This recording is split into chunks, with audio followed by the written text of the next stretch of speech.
DFS Show with John Impemba and James Grande.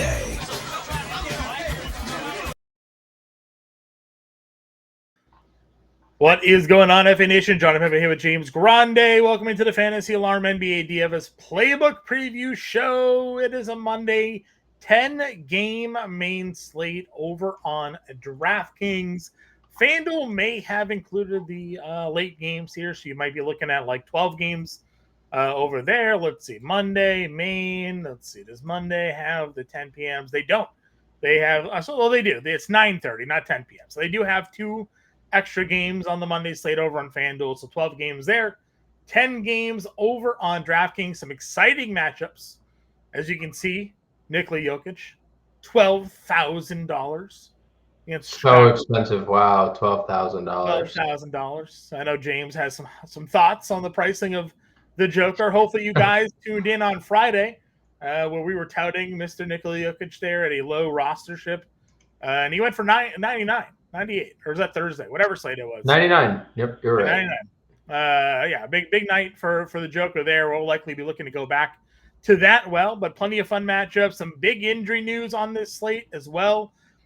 In Atlanta, no Trae Young, no Jalen Johnson for Atlanta in their matchup against Minnesota. Toronto could be without both their starting centers in this one here. Cleveland is without LeVert and Dean Wade. They did get Evan Mobley back. Jimmy Butler might be returning to the team for Miami. Dude, they can't let him play. I don't know why. They can't let him play. I don't know why, but it's Jimmy Butler supposedly they can't let him play. Available for Miami here. So it's going to be a fun one. It's a great way to kick off the slate. Grande, congratulations to you, my good sir. Near takedown, a little unfortunate chase down in that Wizards Suns game, but I just showed John the clips of the end of that game. Brutal. A second place finish nonetheless in the $12 single. So I know you guys saw the screenshots in the chat. So hopefully carry that success over into this Monday. Again, you're going to be on the playbook. We'll be live again at 5 p.m. Eastern time to kind of break all that down and give you all the latest news and updates. But if you're new to the show, we go position by position. We break it all down. We give you our first looks, our takes, our thoughts. We build an early lineup at the end, and then we do it all again at 5 o'clock with all the updated news that we're definitely going to be waiting for here. Tell me about it, though, man. How are you feeling coming off of that near win on Saturday? I mean, I would have been way more of a thousandaire if the Wizards didn't go on the run, you know? Nothing like being a thousandaire. But it was a good win nevertheless. It felt good. I thought the rostership I had was great across the board. And that's all you can ask for when you're playing tournaments or single entries and stuff. If you have low-end players that go off, you're like, I feel pretty good about things. So it was a fun slate. Unfortunately, I feel like this is the second straight time that I've had a takedown or almost where the next day the slate's been terrible. Like we had one game the next day. Like the momentum needs to be carried, and it cannot, John. They put you on ice. They iced the shooter, but it was a fun overall slate, minus obviously the getting chased down. But winning a good amount of money is always fun. And listen, one thing, we saw some of your comments in chat about, strategies and how to go about doing it. We do talk a lot of strategy here on this show. We talk a lot of strategy during the live show, especially when we get later on in the day, we get a better idea of ownership numbers. And Grandi put his lineup in the Discord, and you saw a lot of low roster plays that kind of went off, and that's the mix you need generally to have yourself a big day. We always talk about trying to maximize low rostership with playing the chalk and guys that have high upside to be a little bit different and contrarian. Nobody was on Paolo Banchero on that slate. He dominated that matchup against Detroit.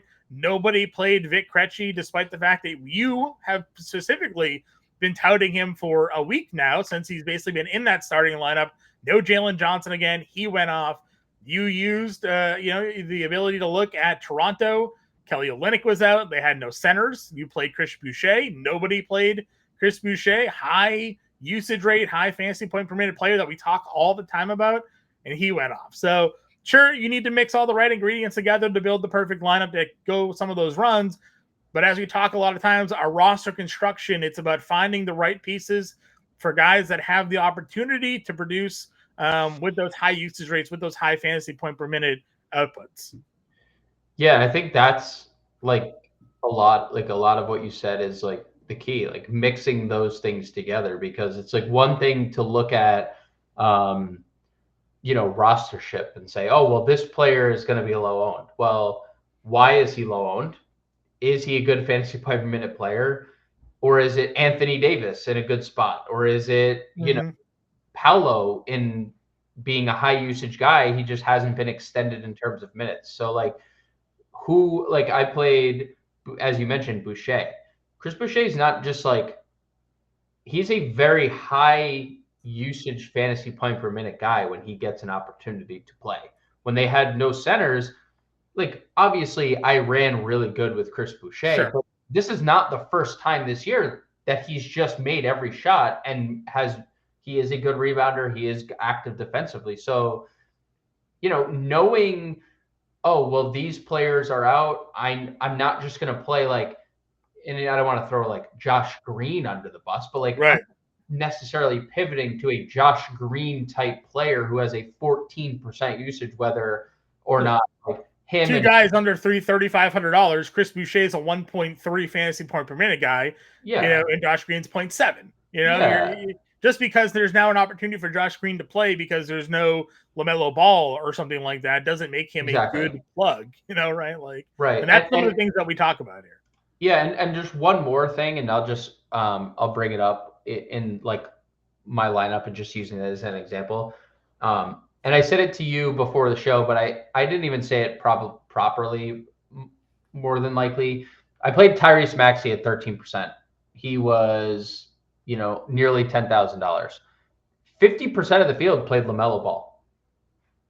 50% of the field said, I'd rather just ride with the chalk and play LaMelo Ball coming off an injury, come in a potential spot that, it was a great spot against the Pelicans, but Tyrese Maxey in arguably a Chicago, right? As good of a matchup as anyone. So finding something like that where I can look at leverage and say, I have a guy without the team's best player, and he has stepped up to be the best player versus, this one guy who is obviously the best player in LaMelo, but everyone's playing him. So how do I leverage? Where do I gain my leverage at, if I wanted to be in that price range? And Tyrese Maxey outscored him by 10 fantasy points. Yep. And we talk about that a lot, right? If someone is mega chalk, and it's all about your risk aversion, obviously, ball, mega chalk.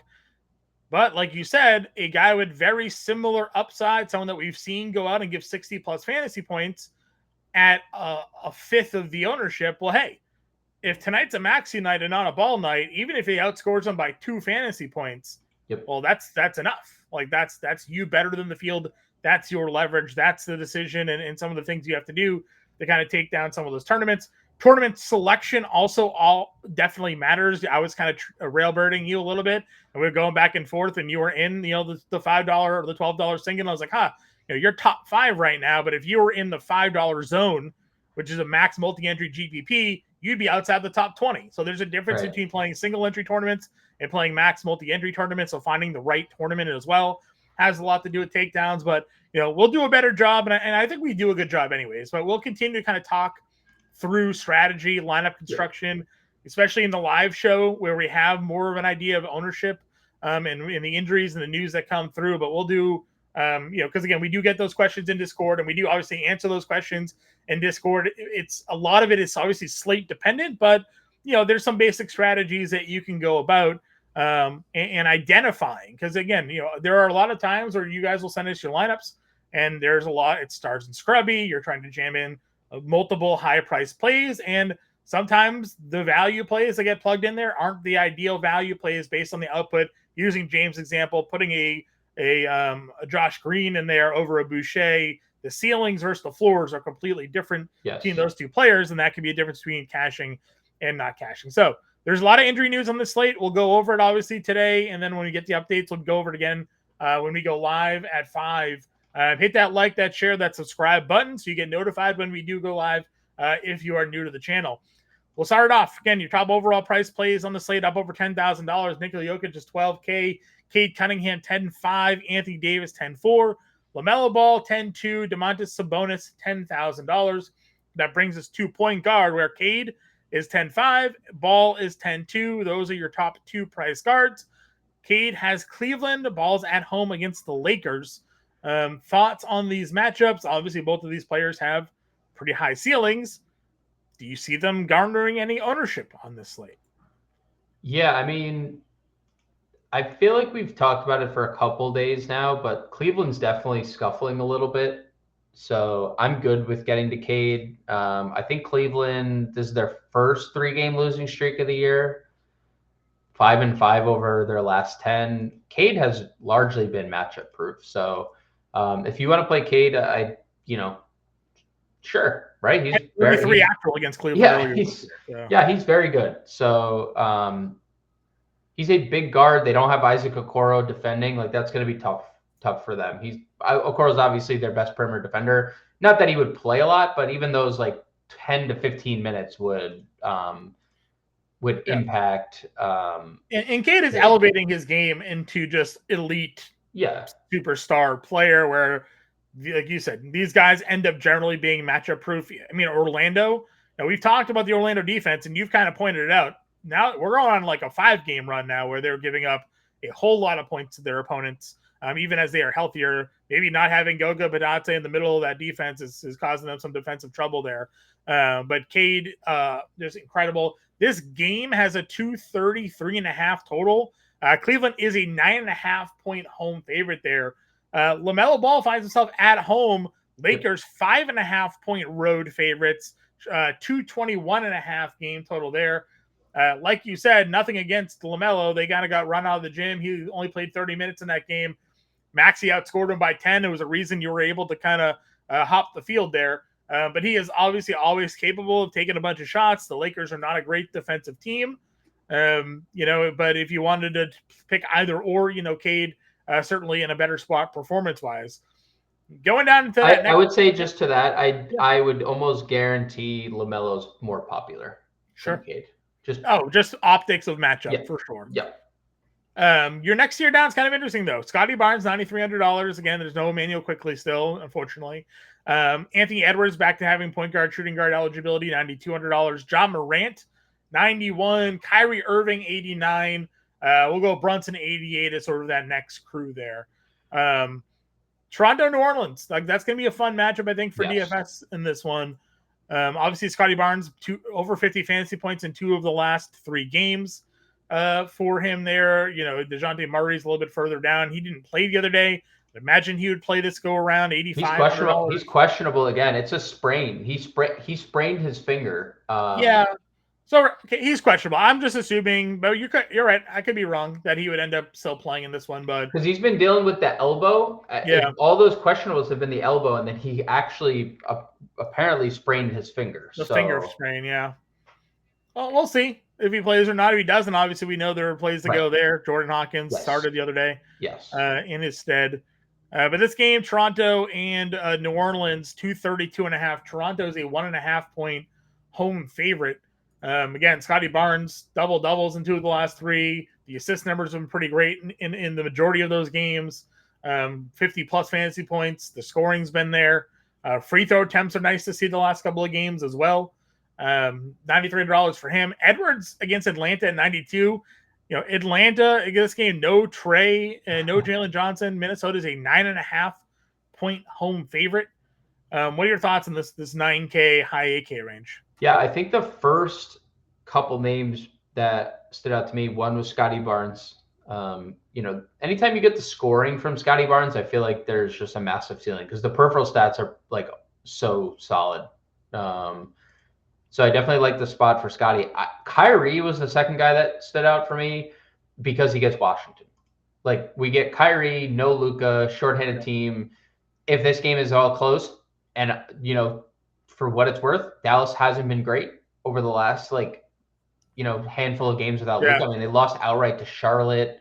They're like They were, I think, 9-3 to start their year without Luka. They're like 9-9 now without Luka. So just goes to show, or like whatever it is, 10-10, 11, I don't know.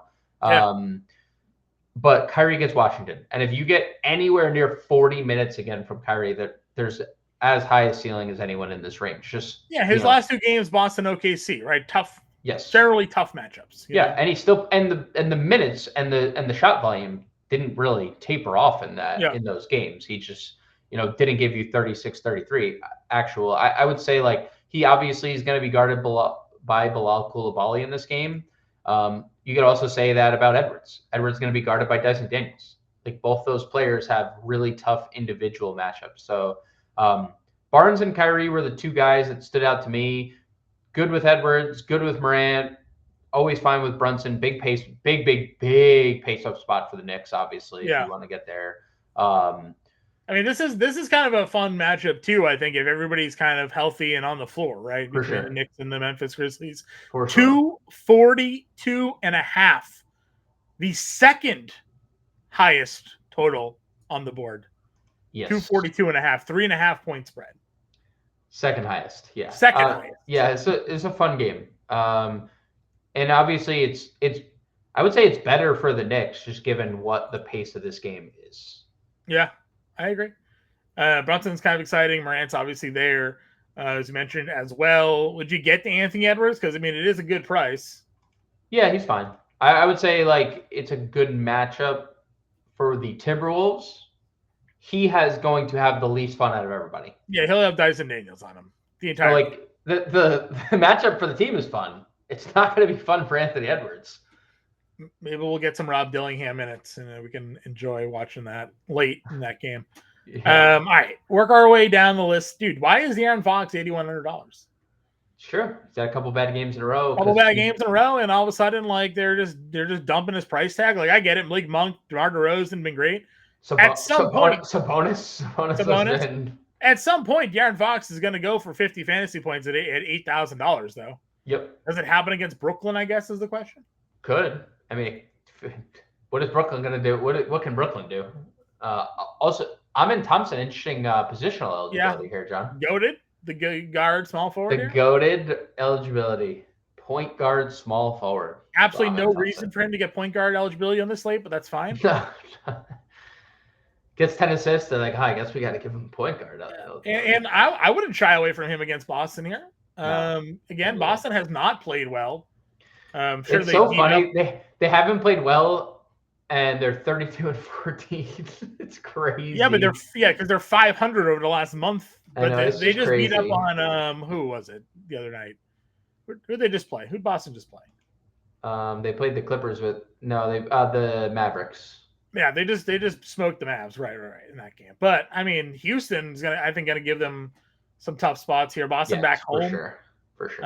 I'm definitely fine playing Amin Thompson under 8K. The guy's triple doubling. Yep.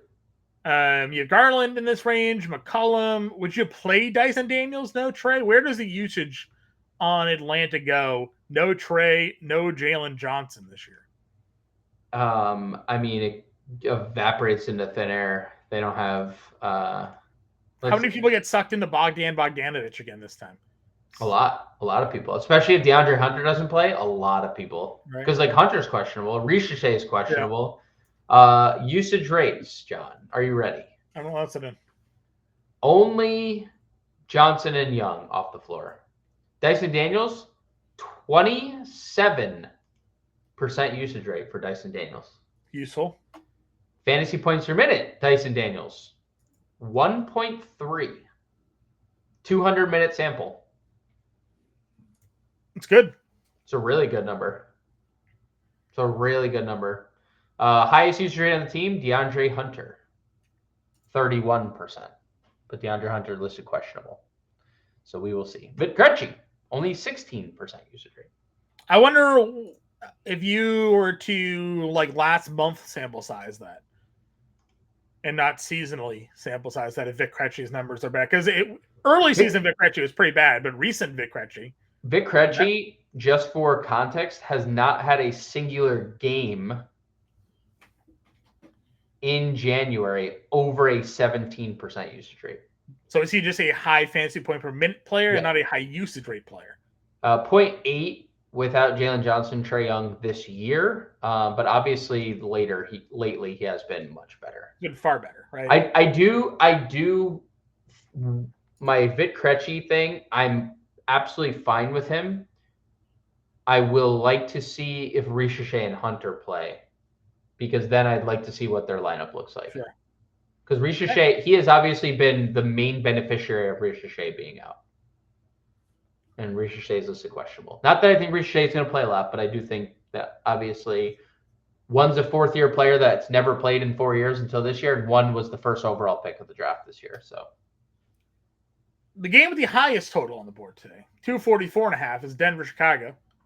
Correct. Jamal Murray is $7,200. Josh Giddey is $7,100. Russell Westbrook is $6,200. So your three primary guards in that game, they all start. Giddey, of course, someone that you've been playing a lot of as they've been without players in their lineup. He has fared fairly well the last couple of games here. Doubles in 3 straight. Again, we're looking at a 244.5? 244.5, 8-point spread, yeah. 8-point spread. So they did Chicago at home. A lot of points, probably some ownership. Jamal Murray there, and then Russell Westbrook even cheaper. 28 minutes against Minnesota, 32 against Sacramento. So Sacramento game obviously was competitive. He got over 30. The Minnesota game was less competitive. He played under 30 again. That's kind of been his trend. Thoughts on this mid-range here? I'd expect all three of those players to get some ownership for sure, especially like first round. No Kobe White again, so we're going to get ceiling minutes out of Giddey again. I think they're just like, hey, we're 10 games under 500. We got to develop this kid at this point, right? So, or at least figure out what they're going to do with their team. Or figure out what they're going to do with their team. So 34 plus minutes and 3 straight for Giddey, like that. Jamal Murray. I mean, Jamal Murray's been really good. I mean, the Philly game, whatever, it happens. But Jamal Murray's been really good for like a large stretch of the year. And we've talked about this. Any game that blows out, he's always the guy playing the most minutes because Jokic is the shift patterns, right? He's always coming back into the game to kind of like seal it / like we don't want this to get too out of hand with Jokic and Murray on the bench. So like Murray, good with Westbrook. I think Aaron Gordon minutes trending up. Christian Brown playing well. Yeah. We saw it earlier in the year. Like obviously Westbrook is better than he was, and they're starting him now versus what they were doing earlier in the year. But he wasn't a 30-minute guy per game earlier in the year. So we're starting to see like the ramifications kind of how good like their depth has played, right? Their depth has obviously been better. Denver's just been better overall. Other than when they play Minnesota. Minnesota's obviously their kryptonite. They can't figure them out. Does that put someone like a Jordan Poole as like a pivot for you then? Kind of wedged right between those three guys price-wise? Yes, I was going to say Jordan Poole is a definite play. I think this is not an easy spot for Jordan Poole, but we're seeing that hasn't really mattered for Jordan Poole all that much because the Clippers are a terrible spot for everybody. Jordan Poole didn't even make shots, and he went for 45 fantasy points. Mm-hmm. And I don't really understand the price. Like he was almost he was like $8,000 earlier in the year, and now we're getting sub 7K price for Jordan Poole. So as long as that game can stay halfway competitive, he's firmly in play. Yeah, agreed. Then of course you have D'Angelo Russell here, who's been playing really well of late as well. Now this game against Sacramento, 10.5-point spread, 221.5 total, 26 minutes against Miami, 31 against the Knicks, 50 and 41 fantasy points. Do you think he finds the same level of success against Sacramento? He can. Every Brooklyn spread's going to be 10 plus. Every single one. They are significantly worse than every other team on the floor. They're scoring 97 and 95 actual points in those two games, and he has gone for 41 and 50. So, dude, they love him. Kind of just gets his and moves on. And he's really good. He's been really good peripherally. I mean, the assists have been great. The defensive stats have been great. He's making threes. So, I'm good with getting D'Lo. Point guard, shooting guard eligible. I like the mid-tier here at point guard. Value. Any names of note stick out to you as we hit down the 5K range? Names of note. Guys are out again. Krejci. I don't love $5,000, but I would be okay getting there. Miami gave Rozier a lot of minutes off the bench. I'm not going to fall for that. Lonzo played 24 minutes off the bench, like in the starting lineup. If that's going to be his role, then he's fine at 4,500 in a game with like just insane amounts of points projected. I probably have to talk about Ty Jerome. I know he was bad against Houston, but we've been saying this pretty often. Like Cleveland's just riding hot hand, right? They're just like,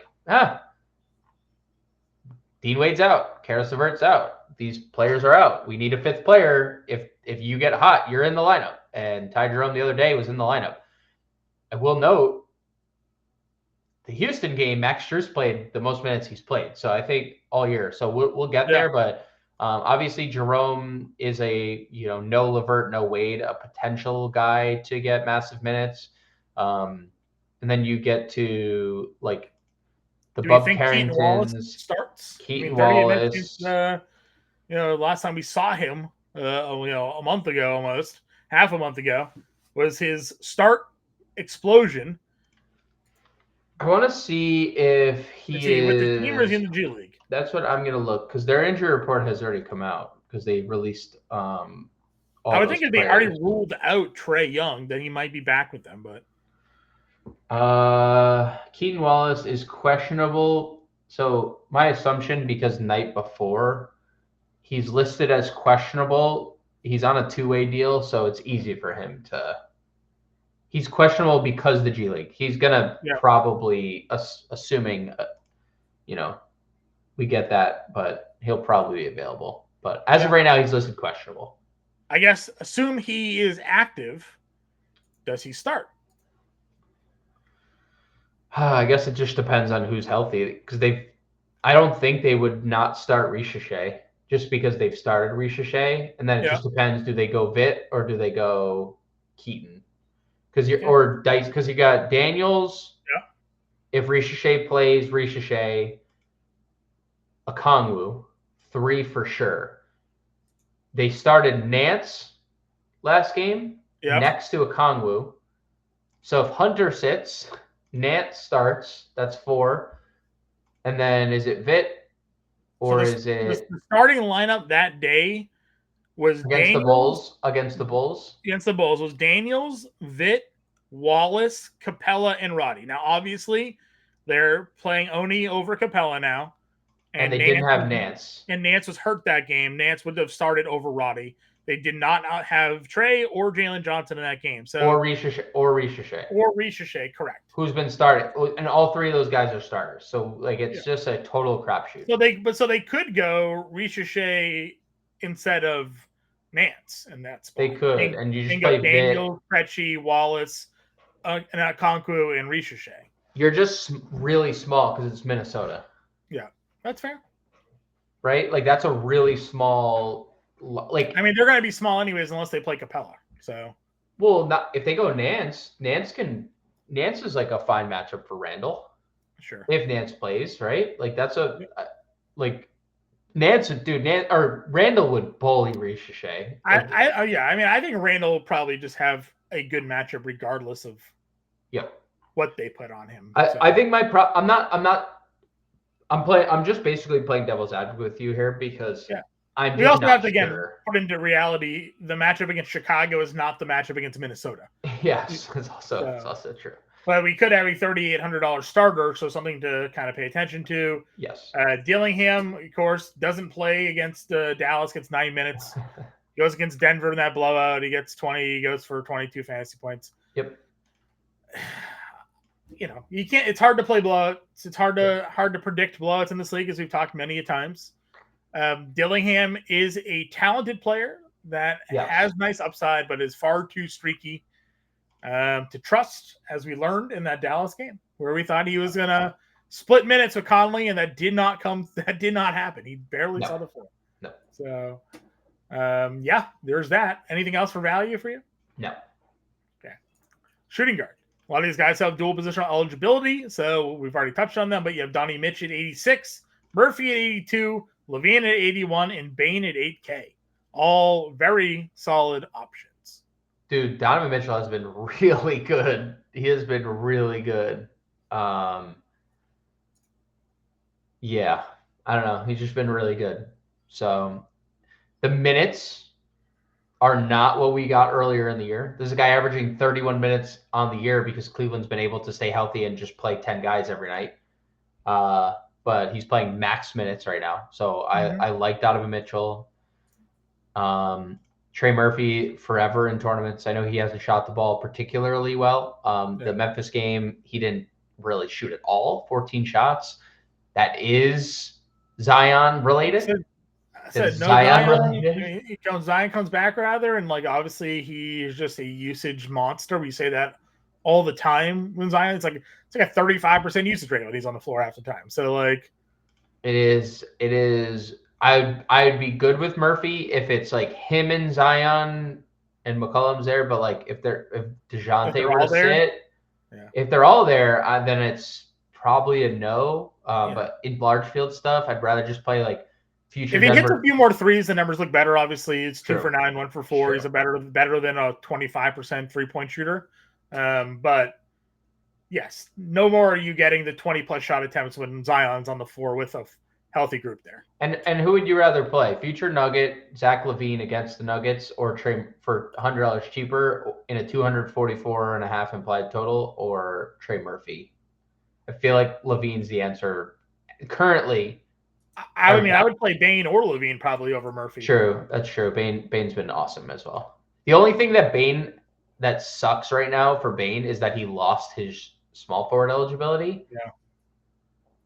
And I was pissed the other night when I was building lines on was it Friday slate? I'm like, damn, man, I want to put like Bain's. This is making it difficult trying to get like because that was the guard heavy, like got to play a million guard slate with what was upsetting in that game against New Orleans was the 0 rebounds. The guy that's averaging 5.5 rebounds a game to get 14 assists. We did call the assist though. No Ja Morant, Desmond Bain. And Kennard. I couldn't hit that button quick enough over on Underdog there once he was questionable. His assist probably I think was at like 6.5. I was like hammered. Yep. Hammered. Yeah, but Bain's still with Morant. Great play as well. Jaylen Brown's under 8K. He's $7,500. He continues to be really good at this price point. This price is getting pretty ridiculous. 40 plus in 2 of the last 3. And 2 of the last 3 have been blowouts. Yeah. So. I'm telling you, dude. I'm under 8K Jaylen Brown. We are willing to play him. So Jaylen Brown seems like the most likely to get in a fight with Dylan Brooks here, though. Yeah, probably. I mean, it's nice that they won a couple of those games on the road there. They needed them. Again, they're struggling. They just went 3-1 on a West Coast trip, but they're struggling. Because they lost to the Lakers. The Lakers, yeah, that's why. They blew out 2 of the teams, and then almost lost to the backup Clippers. Yeah, Derek Jones turned back the clock to a version he's never had before. Dyson Daniels, as you talked about, had the usage rate. Dude's been a monster lately. The steals are back. Again, really tough matchup for him. He's going to just be all over Anthony Edwards in this game, so that just might wear him out. Yep. Jalen Green, Malik Monk, as I mentioned, De'Aaron Fox isn't to be able to be De'Aaron Fox as Malik Monk is being Malik Monk, except in that damn game against Denver when I played him. Like, what the hell, man? It seems to happen. I played Jokic, correct. I played Monk, who got there at the very end, but didn't really get there. But like, he had like 17 fantasy points until like the 4th quarter of that game. So. You had a 4-person stack in that game. You had the Brown, Westbrook, Monk. Jokic. Yeah, Brown, Westbrook, Monk, yeah. And then Jokic, who went for 99.5. Jokic went for 99. Did you hear his interview when they asked him about the 3/4 court throw? I knew it was going. He's such a badass. He is such a badass, dude. He's such a badass. Anyways, dude, keep hammering 7K Malik Monk right now. Yeah, he's been great. He's been so good. Just been unbelievable there. A lot of these guys we've kind of touched on. The Knicks have that game, then the other day, the starting lineup for the Knicks, every single one of them went absolutely ham.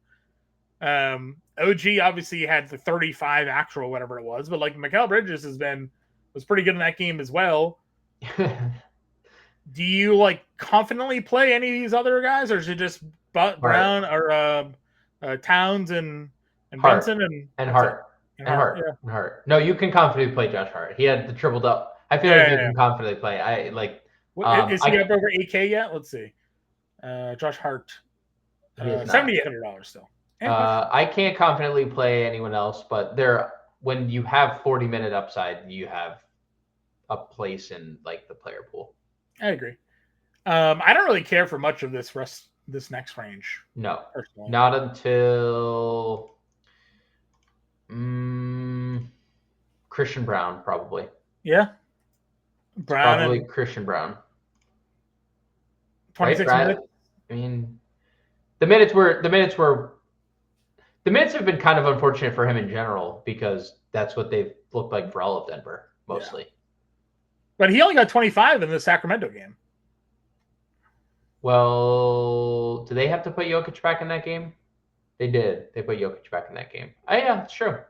Still really good in that game, but yeah, he was really good. He just would have thought maybe more minutes. I wonder where those minutes, Peyton Watson, who those minutes went to in that game.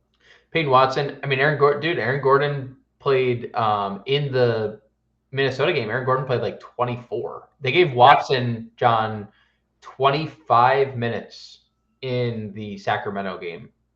And well, that's why I wonder. We talk Westbrook, right? Like, is Westbrook going to be the one that actually loses those minutes, or is it Brown? It's Brown. One of the. Yeah, I mean, Brown and Watson are their two best defenders. So, both, I would say you probably don't need both of them on the floor. So, if one of them's on the floor, it's more often than not, the other one's not. Yeah, agreed. But still a good play at $4,500. Nick Smith Jr., 23 minutes against the Pelicans was not good. Ended his kind of spell there. But if he's going to continue to start, you'd probably continue to give him looks, no? Or do you need guys off the floor for this? Yeah, probably. I mean, at the price, it's probably guys off the floor, especially when Strus started and played max minutes. Yeah. Finally hit his shots. Don't love the shot volume still, but 9 and 7 rebounds the last two games is at least encouraging. Yep. For him there, and he's just got to make his shots. If he's going to take 8 and 7 shots, he's got to make them. Otherwise, like, we would just play Luke Kennard. Where's there? Yeah, dude, Luke Kennard in this. I mean, obviously Utah, New Orleans and Charlotte though. What he backed it up. He went back to back 7 3-pointer games. I would say it's just tough when Ja's there because the things just get clunky. And now Gigi Jackson's playing all those minutes, so it's clunky. And so Hawkins 42. Yeah, I mean Hawkins. If Murray's out, I would go to the Hawkins well for sure. I would for the record, I would play Bruce Brown again. I know he was largely disappointing, but I think the minutes, right? Just the minutes, the most he's played now. So not make or show. He went 3 for 9. 3 for 9. He played the minutes. So that's what's important here. Agreed. Anybody else work our way down? I guess when everybody's out, would they give Garrison Matthews minutes? Probably. I would need to see him in the starting lineup to feel comfortable about it. I would need to see Matthews starting. They played. Yeah, Strother. The Lakers. We'll see what happens with Rui Hachimura, but the Lakers did give Dalton Knecht 23 minutes last game. That game was competitive throughout. He just was extended. $3,200 Dalton Knecht. I mean, he's gonna come in off the bench and just shoot. So, what a 3-game run we had with Dalton Knecht there for. Yeah, he scored 40 actual in NEW's on the 20s. Smaro. All right, small forward. Jason Tatum's $9,700. Again, coming off of DraftKings hates Celtics. DraftKings hates down games, but 97. Yeah, that's crazy. He'll have Amon Thompson just all over him though. This is good. Yes, this is not going to be a fun Jason Tatum night. It's not going to be fun for Brown or Tatum. They're going to be literally guarded by the two most annoying defenders in the NBA. Yeah. Yes. Not saying they can't like do things, but there's just the annoyance level is going to be. Well, like, do we look at like Derek White then? We didn't even talk about Derek White, but like, would you play Derek White if this is a spot for him? Like, we really haven't played like any Celtics ever except for like Porzingis, and even center we don't get to him because he's too. Where is White? What's his price at? Is he like shooting guard? 67. He's questionable. He's questionable for this game. Right. We would he might be only. I guess if he was out, that would put other guys in play, but we'd go right to Pritchard or Holiday for sure. Yeah, probably true. All right. Well, small forward is Tatum, Barnes, Murphy, Levine. We've talked about all of them, but how about our guy, Franz Wagner? 2 games back, 30 minutes, had 25 actual in the fourth quarter against Detroit. 49 fantasy points, $8,000. Do you pull the trigger here against Miami? My assumption is we get the Jamal Mosley quote. It's like 31 to 32 minutes, right? Because that's like what we got for Paolo too. Yeah. I don't hate it. I don't hate $8,000. I think that's probably too cheap if if we get anywhere close to Franz being close to full. Like if there's no limit or we hear like 33 minutes, then I would say, yeah, I'm good with getting to the price. Yeah. Because Paolo is, I think we saw while Paolo was out, I think this is going to become more 1A, 1B than like definitive 1-2. Like I think Paolo is still the 1A, but I do think Franz proved that he can take games over just as much as Paolo can while he was out, and obviously last game as well. So yeah, I love the assist numbers for him. Honestly, if they're without like a Suggs, 7 assists in that game. Yep. Obviously, Ivan Thompson's there. Josh Hart, as we mentioned, is questionable for this game, but 18 rebounds, like he's gonna play. 68 fantasy points. He's gonna play. He went through he's a Commanders fan, and Brunson's a big Eagles fan. Yeah. And they were tweeting at each other, and Brunson tweeted Josh Hart's location that he left the stadium with like a few minutes to go or whatever. And then Hart quote tweeted and said, well, someone has to get ready for the game tomorrow and someone has to play defense. So I had to get home. All right. So obviously Hart's there. RJ at 77. I feel like I've been saying to play this price for a little bit. Yes. Atlanta gave you 41 fantasy points. We're due for like a 50 fantasy point RJ Barrett game. It's a really good spot, by the way. It's a great spot. They're home, high total, $7,700. The shot attempts are concerning. 13, 9, and 9. I don't know why he's taking so few shot attempts. Well, I'll tell you, the Atlanta game, second one, foul trouble or blowout. Yeah. The Orlando game, blowout, and I believe that was 3 fouls in the first half. And the Atlanta game, obviously, I don't have much for you in the second game. Should have taken more shots. Yeah, it's just, but we're due, right? We're due for this game, where he goes 22, 10, and 8, 10 of 18, 36 minutes in a high scoring game. Build in some lineups. I think RJ Barrett should be in your player pool. He probably won't have any ownership. Nope. Never does. Never does. DDR down to $6,700 again, coming off of a bad game, I guess, against the Knicks. Did play 35 minutes, and he had some strong performances prior to that. So you get him under 7K. I think there's some appeal to that price point for me. And then you mentioned you can't really trust the Knicks guys, but I decided OG. He went for 33 actual in that game against Sacramento. So, he does have like these random. 3 of the last 4, he's actually been pretty good fantasy wise. So. Yeah, he has these outbursts, but it's just then he has a really low floor. He had a 9 fantasy point game against OKC.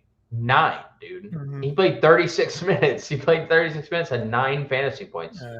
It's a terrible floor.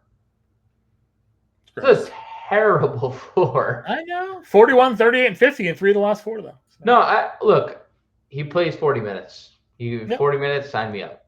Jaden McDaniels. guy that we've been riding pretty heavily here, barely moving the price tag up to 53 now. I guess it all depends on if you think he plays max minutes against Atlanta. Probably going to. No Dante DiVincenzo still, so there's nothing suggesting the Jaden McDaniels minutes train is going to go anywhere because he's obviously been very efficient shooting the basketball lately. Yeah, but you know what? Like good rebounder, good offensive rebounder. He's always attacking offensive glass from the corners because that's what he does. He just sits in the corners the whole game. That's all you need. He just needs to be efficient. Or needs to continue to be good. If he scores you double figures, you're probably going to get a big output for Jaden McDaniels because he's doing everything else right now. Yeah.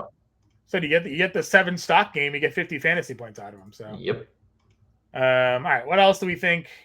Value range.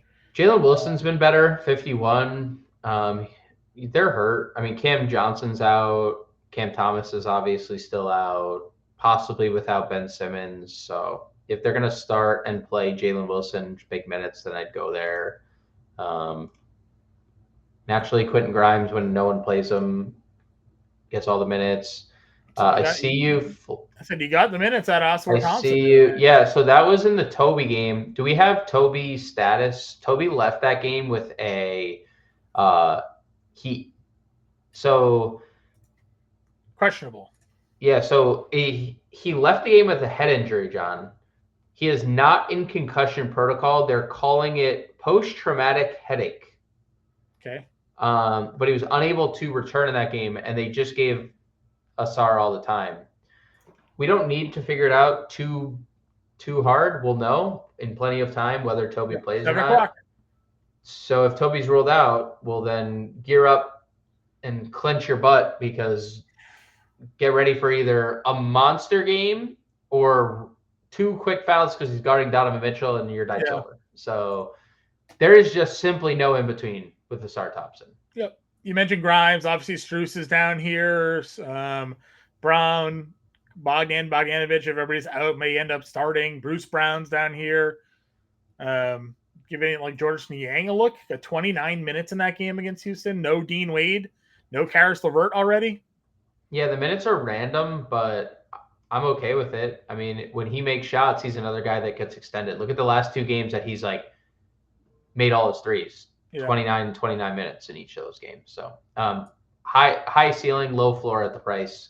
I would say I would throw into that mix Gigi Jackson if we get no Santi Aldama again. They're just playing him. They're starting to give him. Dude, he played 22 and 24 minutes on back-to-back, which I think is telling of like how they feel about Gigi. If there's no LaRavia, no Santi Aldama, I'm good with going back to the Gigi Jackson well again. Yeah, I like that. Let's see. Kogi got 20 minutes in that game, 31 before that. Yeah, the 31 was everyone was out. Huh? He started for Bridges, right? No, he did not start the second game. He entered for Cody Martin, who got hurt. But he did not. But then he played 20 minutes the second game because of a blowout, and they didn't have Mark Williams, so we don't need to go there. Okay. If they're fully healthy, we don't need to go there. All right. He's been good, obviously, in the 2 games. He has. He has been good. Yeah. All right. Power forward then. LeBron's 99, but you have Zion and you have Banchero at 87 and 86. You have Jaren Jackson Jr. at 81 and Evan Mobley at 8K. Pretty solid tier, guys. It's a really solid tier. LeBron obviously has been really good. If you want to get to LeBron, do it.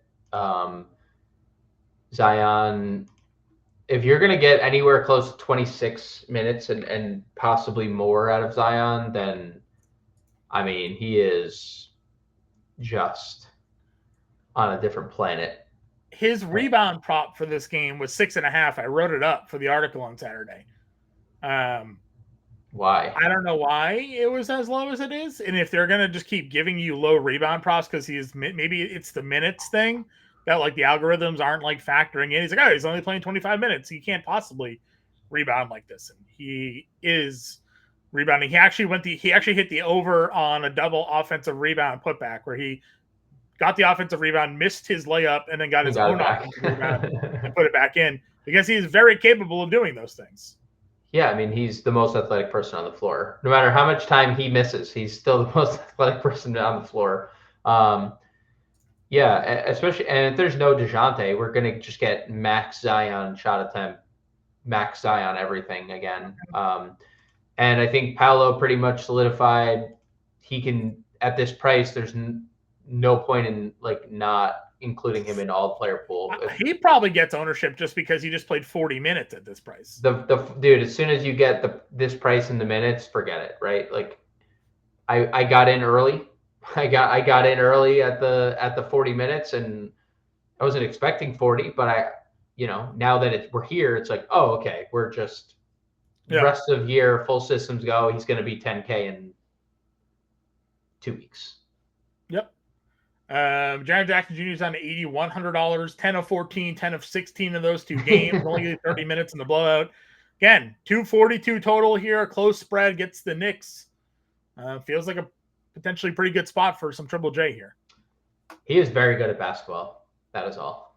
That's all I got. He's just very good. I don't have much else to add. And then I mentioned Mobley came back 29 minutes against Houston there. He's a good player. Not a great spot for him. Better spot against Detroit. Don't love the minutes either. The minutes weren't great. That's fine. Randall 76. Bam with power forward eligibility, $7,500. Huh. I like that. It is interesting. Butler back, maybe. So I don't know. Well, there's also someone between him and Khalil Ware need this power forward eligibility. Yeah, that's fair. I think Underdog had it listed as Khalil Ware as the center for what that's worth for their last game. PJ Washington continues to be a menace. He has his Washington matchup. We've talked a lot about Washington's poor defense in their front court. I mean, they have shot blockers, obviously, in Sarr and whatnot, but Gafford in Washington, I think, could be in for a field day here today. Yeah, they could. There's potential. Someone in Dallas is going to have a really big game. Washington is so bad. I just want to circle back a little bit to Bridges and Randall. I think both those guys. We didn't mention Bridges, but obviously no Brandon Miller. Really good spot against the Lakers. I think if he plays more minutes, there's a big ceiling on Miles Bridges, like 50 plus. And then Randall, we mentioned. Atlanta's in trouble with this front court. Because like Okongwu's good, but he's also, we've talked about it. Like he is deficient against like bigger centers. Yeah. And what do they do if like Larry Nance is rolled out? What the hell are they going to do with their lineup tonight? Randall, Gobert, Naz Reid. I mean, they're in trouble. So I would go back to the Randall Wellen tournaments as well. Sure, I'm good with that. Would you go back to Kuzma? I want to see his name. 34 minutes, 12 of 24 shooting. Dude, he has a really high ceiling. It's just everything that isn't the ceiling seems to be the worst games ever. Well, there was a report that came out today that he is growing impatient with the Wizards' direction, basically not trading him at this point. He's waiting to be traded. Yeah. Do you know that he could have been a Dallas Maverick last year and declined it? And that's how Dallas ended up with PJ Washington. Jeez. And he said openly, I regret that decision. I would regret not playing with Luka Doncic as well. Yep. Luka Kyrie could have went there, and then he didn't. So you got that. Kuzma there. Naz Reid, $5,700. Again, as you mentioned, Atlanta's going to have some trouble here. Yep. Naz continues to perform well. The price is obviously up on the rise here, but continues to be productive, though. Don't look at Jovic. Don't click Jovic, please, for your own sanity. I'm not going to click Jovic. I already know he played 31 minutes. He hit the over the assists. He had a good game. I already know. But with Butler back, I don't know. If Butler plays, I don't know what to do with Jovic. Does Jimmy Butler play, yes or no? I think he does. You think they'd play him? I do. Like, he's not on the injury report. Not on the injury report. He's expected to return to the team. I haven't heard anything other than that he would not play. The report was there is no confirmation if he will play. Right. That's what I'm saying. I haven't heard a report that he won't play. Right. I'd rather just play Sarr, honestly. $5,400. We go through this all the time with me. I think this is a really nice price for Alexander Sarr because he has the defensive stat upside that he can bring. I think this matchup against Dallas works for him. So I'd be willing to throw Sarr in the lineup. I know this is also a Valanciunas spot. Both of those, we know what Valanciunas can obviously do, but I do like Sarr at $5,400. Yeah, it's a good price, dude. It's a really good price for the minutes. 31 minutes really against good. Phoenix, 28. Like, if we get these minutes out of him and not like these mid-20s when Valanciunas goes, like, I think it's a good spot for him. Fully agree. Anybody else down here? Keegan, 5K, Tari Eason, Dylan Brooks. Keegan coming off a ceiling game. Tari Eason coming off one of his like fart around and foul games. But we know there's a ceiling. Sarr we talked about. I do like the Aaron Gordon minutes for what it's worth. 25 minutes for Aaron Gordon last game. So, it's obviously a really good spot if we're going to get max minutes. Boucher, if people are out, $3,700. Yeah. Chris Boucher is obviously going to be someone a lot of people click on. Mentioned Gigi Jackson. Dorian Finney-Smith started last game, didn't do a single thing, but he did start for what that's worth. If there's no Rui Hachimura, can't play Vanderbilt. He only played 12. I think that's probably it. Center brings us to Nikola Jokic at $12,000. It's Minnesota. They got blown out, and he played 32 minutes. He had 39 fantasy points. They had 99 against Sacramento. So, which version shows up? Which version? Minnesota. The Minnesota game is without looking, just easily the worst game of the season. And they own him. I mean, they're not him. They own that team. They own Denver. We saw it last year. That was stamped in the playoffs last year. I think they've lost every game to them this year. The Bulls are not Minnesota. They are not a good defensive team. They are not a good team. They're not even a mediocre team. Nope. For 1 second, everyone was like, Bulls playing. No, not a chance. Jokic is going to eliminate this team and hopefully send them into a spiral where they have to trade everybody. That's my hope. As a Bulls fan, I hope Nikola Jokic helps. And I believe, I could be wrong, and this could be either Chicago or Cleveland, John, if you want to fact check me here, is the city. If you remember last year, do you remember he was thrown out of that game and it was like they have like the biggest Serbian population in the United States? Oh, yeah. Yeah. I think it was Chicago. I want to say Chicago has the biggest Serbian population. It could be Cleveland. It could be Detroit. Yeah, he was ejected in the second quarter.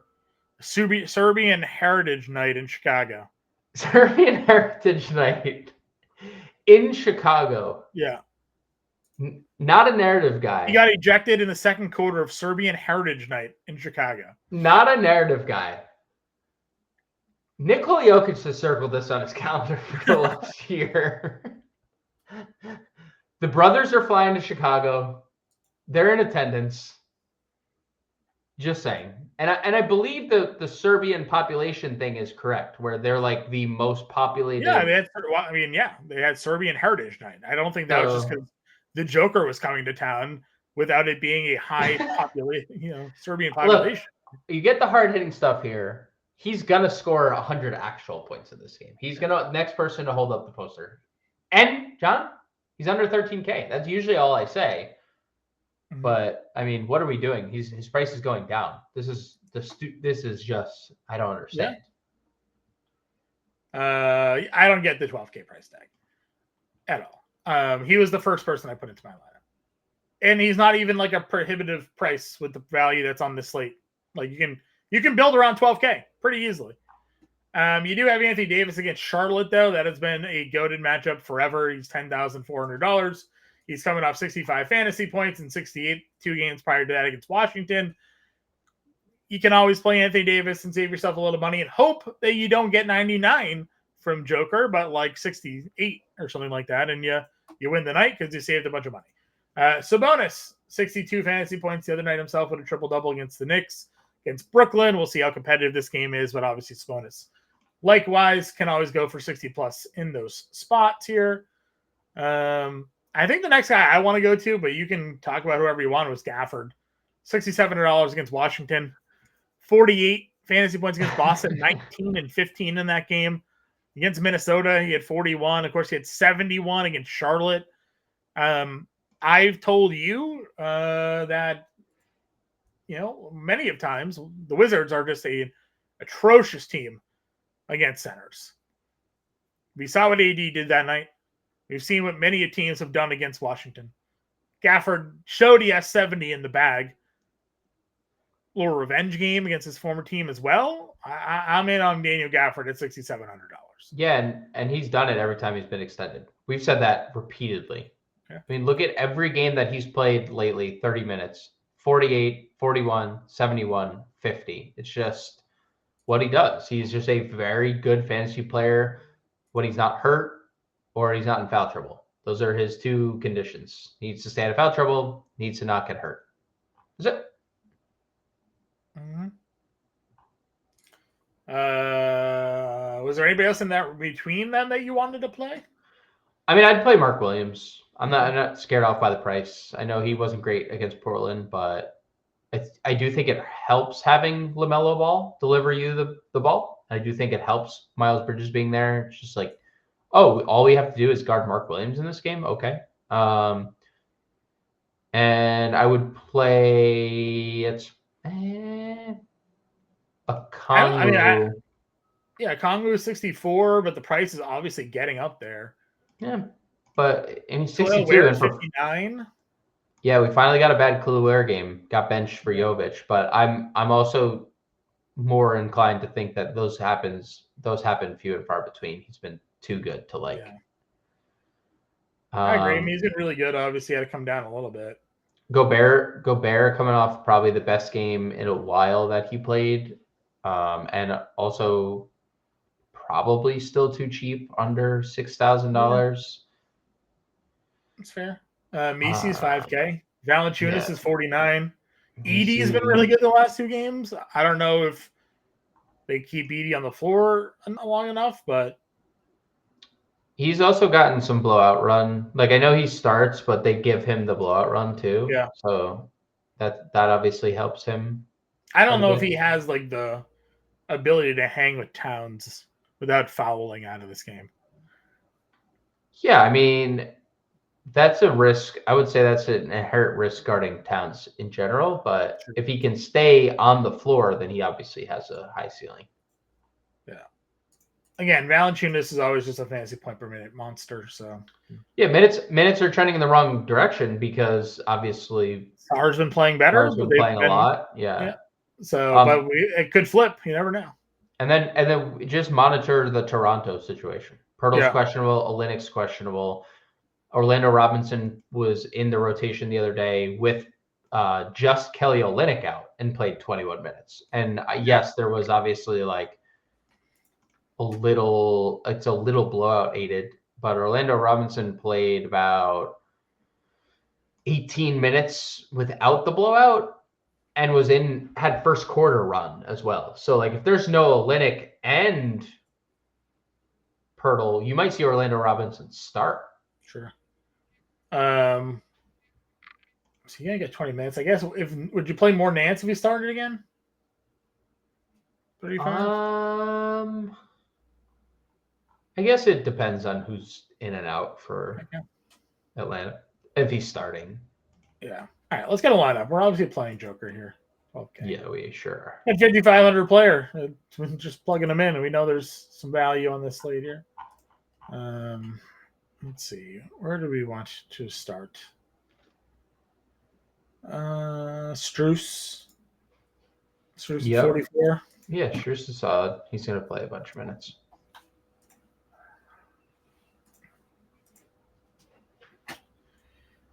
$5,600 a player. Let's see what else is in this range. I mean, Vit's starting anyway. Like, how much Atlanta are you playing? I mean, there's no Trey and there's no Jalen Johnson. Yeah, I mean, I'm good with playing Atlanta. They just have so many question marks, but we'll have obviously more answers tomorrow. Yeah. Let's go.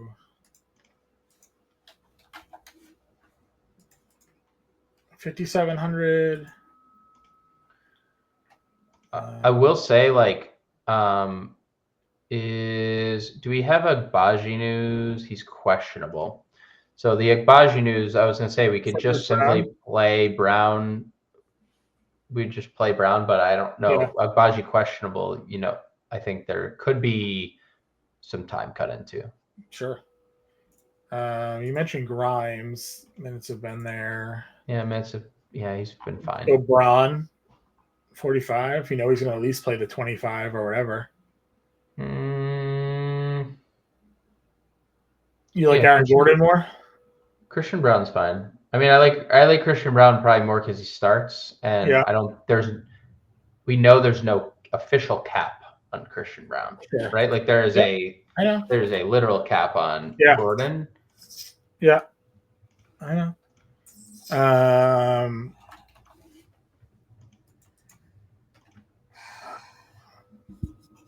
So what else are you looking at doing?